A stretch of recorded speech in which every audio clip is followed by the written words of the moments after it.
2. 데니스 닐슨 1945년 11월 23일부터 2018년 5월 12일 영국 향년 72세 풀네임은 데니스 앤드류 닐슨이다. 영국에서 손꼽히는 최악의 살인마다. 15명의 젊은 남자를 살해하고 시신을 시간, 은폐했다. 닐슨이 젊은 남자만 골라서 살해했던 이유는 그는 동성애자였기 때문이다. 닐슨은 15살에 자신이 동성애자라는 걸 깨달았다. 그로 인해 어머니에게 고백을 했지만 어머니는 해결책보다 자신을 비난했다. 그로 인해 갈등만 더 깊어졌다. 하지만 이보다 더 큰 문제는 자신이 시체에게 성욕을 느낀다는 것이었다. 심각한 성도착증을 가지고 있는 네크로필리아였다. 그래서 그는 자위를 할 때마다 거울에 비치는 자신을 보며 시체라고 생각을 했다. 자신을 가상의 인물이라고 상상하며 흥분을 했다. 사정을 하고 나면 어김없이 죄책감과 성정체성 혼란으로 인해 자존감이 떨어졌다. 그로 인해 그는 평범한 사람들과는 사교적이게 지낼 수 없었다. 닐슨은 16세의 나이로 육군에 입대했다. 2년 후 한 사병과 사귀었다. 사병은 자신을 형처럼 따랐고 그도 동성애자였다. 닐슨은 사병과 잠자리를 가질 때마다 이런 요구를 했다. 바로 시체처럼 흉내내달라는 것이었다. 사병은 숨을 참고 움직이지 않은 채 시체 흉내를 냈고 닐슨은 그 모습에 더욱 흥분을 했다. 사병은 영화를 제작하는 데 관심이 있었는데 닐슨은 그때마다 사병이 영화 속에서 시체로 나타나면 좋겠다는 상상을 했다. 그러던 어느 날이었다. 북아일랜드 벨파스트에서 사건이 터졌다. 영국군이 시위 중이던 비무장 시민에게 물대포와 최루가스를 발포한 것도 모자라 실탄을 쐈다. 그 결과 무고한 시민 14명이 사망하고 15명 이상이 부상당했다. 닐슨은 그것을 계기로 육군을 퇴역했다. 이후 경찰이 되지만 그는 업무에 소홀히 했다. 그가 관심이 있는 것이라곤 시체가 있는 시체 보관실뿐이었다. 닐슨은 그곳에 자주 들락날락했다. 그리고 비번일 때는 게이바에 출입했다. 사회성도 없고 사교적이지도 않다. 인사를 해도 받아주지 않는다. 이렇게 그의 동료들의 증언이다.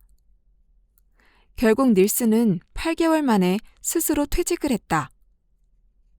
이후 공공직업 안정소에 취직했다. 이곳은 그래도 적성이 맞았는지 관리직으로 승진하고 노동조합 활동도 열심히 했다. 이 시기에 닐슨은 10살 연하의 남자와 동거를 했다. 닐슨은 이때가 가장 행복한 순간이었다고 했다. 성욕을 채우는 게 목적이 아니라 연하와 같이 생활하는 것 자체가 의미 있었다. 그와 같이 밥을 먹고 산책을 하고 소소한 대화를 나누는 게 행복이었다. 하지만 결국 연하는 자신의 곁을 떠났다. 닐슨은 이때 큰 상처를 받았다. 고독에 빠졌다. 그리고 이때부터 네크로필리아의 성향이 더욱 두드러지게 되었다. 그는 자신을 시체처럼 분장했다. 얼굴과 전신에 하얀 텔컴 파우더를 발랐다. 옷은 피투성이로 혈흔이 난무한 것처럼 보이게 했다. 입술도 피가 뚝뚝 떨어지는 것처럼 보이게 하고 눈은 마구잡이로 비벼 흰자의 핏줄이 보이게 했다. 이 모든 연출이 끝나면 자위를 했다. 이게 끝이 아니다. 닐스는 자위를 할 때마다 자신이 폭행당하는 상상을 했다. 온갖 성적 학대와 신체를 훼손당하는 장면을 떠올리며 절정에 다다랐다. 이런 닐슨의 성도착증은 결국 살인범이 되게 했다. 길에서 만난 소년을 집으로 데리고 갔다. 그리고 술을 마시며 소년이 취해 잠들게 했다. 소년이 미동도 하지 않고 누워있자 닐슨은 그 앞에 나체로 섰다. 하지만 그때 소년이 눈을 떴다. 닐슨이 자신에게 다가오자 소년은 창문을 깨고 도망쳤다. 경찰에 신고했다. 그리고 닐슨이 경찰로 근무했을 때 있었던 그의 옛 동료가 찾아왔다.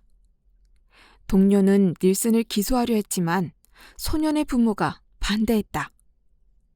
소년이 가출을 한 뒤 워낙 말썽을 부린 적이 많아 부모가 조용히 넘어가길 원해서였다.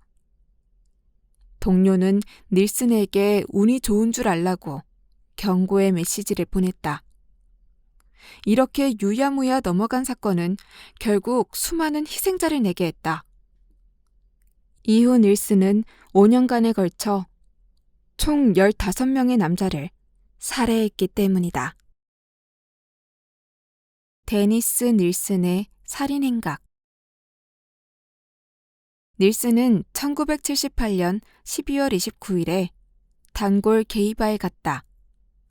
그곳에서 홈스라는 14세 소년과 만났다. 닐슨은 홈스를 유혹해 집으로 데려갔다. 성관계를 맺은 후 홈스에게 새해에는 자신과 같이 있어 달라고 부탁했다. 하지만 홈스는 거절했다.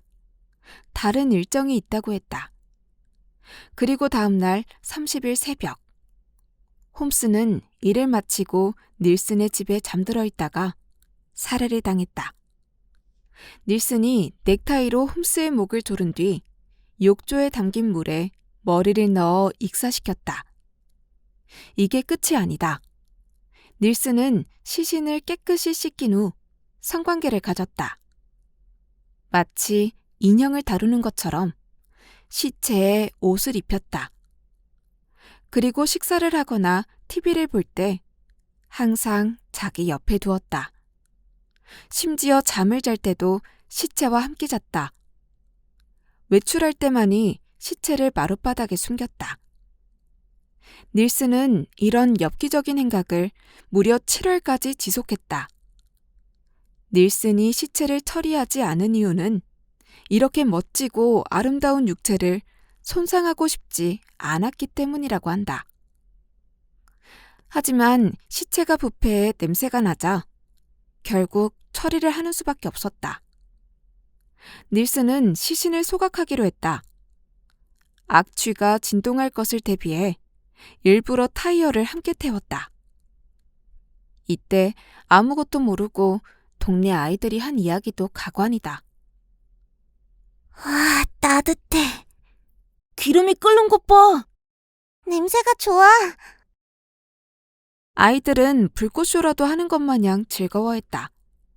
하지만 닐슨은 고통스러웠다. 자기가 가장 아끼고 소중하게 대하던 시신을 없애는 것이기 때문이었다. 그래서 그는 시체를 처분할 때면 술을 진탕 마시곤 했다. 하지만 시체를 처리한 후 몇 달이 지나면 닐슨은 또 다른 남자를 유혹했다.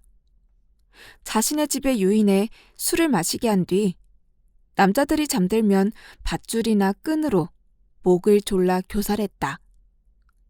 피해자들이 닐슨보다 덩치도 좋고 힘이 있는데 저항하지 못한 것은 모두 술에 취해 있기 때문이었다. 닐슨은 이때부터 시신을 조각 내 변기에 넣고 물을 내렸다.